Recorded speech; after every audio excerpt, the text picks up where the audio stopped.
कोई तो ऐसी ट्रिक होगी ना जिसके साथ हम ऐसी रेसिपी बनाएं कि आलू बैंगन सबको पसंद आ जाए। तो आज इसी ही एक ऐसी रेसिपी के साथ हाजिर हुई हूँ कि जिसके अंदर ना सिर्फ आप लोग आलू बैंगन की रेसिपी बनाकर जल्दी फ्री हो जाएंगे, बल्कि जो भी खाएगा उंगलियां तक चाट जाएगा। बिस्मिल्लाहिर्रहमानिर्रहीम। अगर मेरे चैनल पर आप न्यू हैं तो please subscribe my channel. Video पर न्यू है तो इसे लाइक करते हुए जाइएगा, प्यारा सा कमेंट कर दीजिएगा। एक कढ़ाई या पैन के अंदर आपने प्याज काट कर डाल देने हैं, साथ ही इसमें टमाटर ऐड कर देने हैं। प्याज़ों का आपने साइज़ थोड़ा सा बारीक रखना है, ज़्यादा मोटा साइज़ नहीं रखेंगे। अब हमने बैंगन ले लिए थे, उनको अच्छे से वॉश कर लिया था, उसको दरमियाना साइज़ में काट लिया है। और इनको मैंने जब काटा था तो सबसे पहली मिस्टेक हम ये करते हैं कि इनको हम पानी में डिप करके नहीं रखते। जब तक आपने इसे काटना है तब तक इसे डिप करके रखिए और पानी में ही डिप करके काटिए। अब बेसिक से मसाले जो कि नमक, रेड चिली पाउडर है, रेड चिली फ्लेक्स है और हल्दी पाउडर है, इन तमाम तर बेसिक मसालों को ऐड कर दीजिए और थोड़ा सा पानी, तकरीबन हाफ़ ग्लास पानी के करीब आपने इसमें ऐड कर देना है।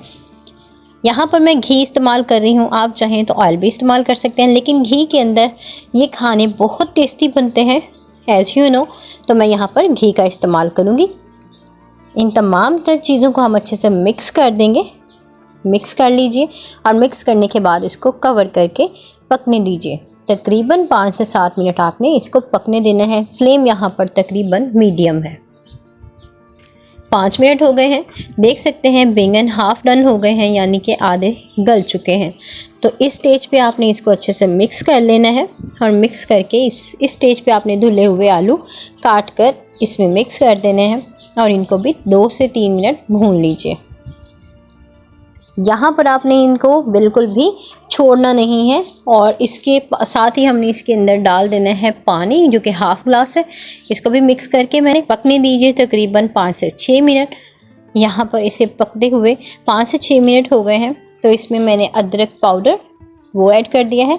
अगर आपके पास अदरक पाउडर नहीं है, जैसे मेरे पास लहसुन का पेस्ट और लहसुन अदरक का पेस्ट नहीं था, तो मैंने इसमें पाउडर ऐड कर दिया है, तो आप फ्रेश अदरक पेस्ट इस्तेमाल कर सकते हैं।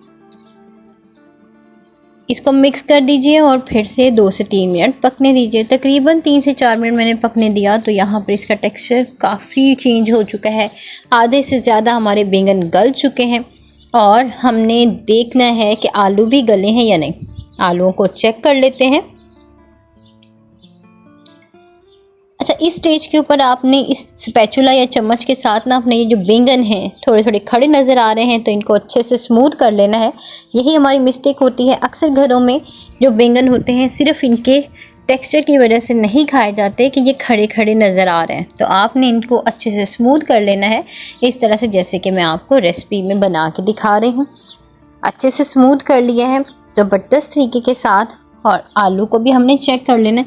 आलू काफ़ी हद तक यहाँ पर गल गया है और इतना ही गलने दीजिएगा, ज़्यादा नहीं गलाएंगे। ना ही हम आलूओं को बैंगनों के साथ ऐड करेंगे, क्योंकि जब आप बैंगन और आलू इकट्ठे डाल देते हैं तो सारा कलर जो बैंगनों का होता है वो आलूओं के ऊपर आ जाता है, जो कि बिल्कुल भी लुक अच्छी नहीं देता। यहाँ पर सब्ज़ मिर्चों को धो के काट के ऐड कर दिया है, धनिया भी धो के ऐड कर दिया है और इसको 2 मिनट के लिए मज़ीद भून लेते हैं। है ना बहुत ही आसान, बहुत ही झटपट सी रेसिपी। उम्मीद करती हूँ आप लोगों को बहुत पसंद आई है। हमारा सालन बनकर रेडी है।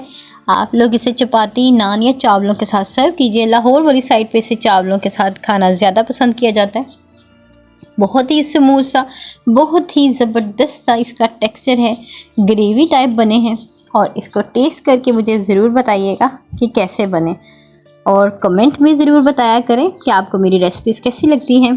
Thanks for watching. मिलते हैं इसी तरह से ज़बरदस्त और ईजीएस्ट रेसिपी के साथ।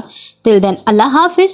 अपना ढेर सारा ख्याल रखिएगा और अल्लाह ताला से दुआ है अल्लाह ताला हम सब के दस्तरखानों को हमेशा इसी तरह से वुसअत अता फरमाए। आमीन सुम्मा आमीन। Once again thank you for watching. अल्लाह हाफिज़।